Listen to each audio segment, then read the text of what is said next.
pantalon d'Homer est déchiré par des éclats de verre. Ivre, il rentre chez lui et balance le pantalon en lambeaux sur la tête de Marge. En le recousant, Marge regarde une émission d'expertise. Et là, surprise, ce vieux pantalon vaut 2800 $.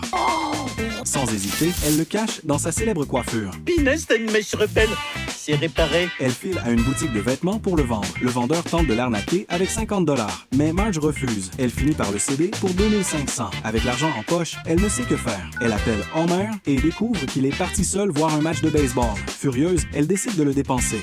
Je voudrais la plus grosse bague que je puisse me payer. Elle achète la plus grosse bague en diamant de la bijouterie. Mais en marchant dans la rue, un malaise la prend. De retour chez elle, elle remarque une éruption au doigt. Pour cacher la bague, elle la met d'abord dans un tiroir. Puis, inquiète, la glisse dans un poulet rôti. En cherchant mieux, elle tombe sur un pot rempli de biscuits qu'Homer avait planqués. Même le frigo déborde de douceur. À court d'idées, elle monte au grenier et y cache la bague. Soudain, Lisa arrive. Curieuse, Bart débarque à son tour, poursuivi par la police pour une farce, et se cache au grenier. Marge le chasse tant bien que mal, mais se retourne stupéfaite. Maggie tète la bague comme une tétine. Pendant ce temps, Homer se fait virer du bar de mots. En rentrant, il découvre la bague. Il est prêt à exploser, mais voit un pot de biscuits fait maison, rien que pour lui. Il réalise alors tout ce que Marge fait par amour. Au lieu de s'énerver, il lui remet doucement la bague au doigt, avec tendresse.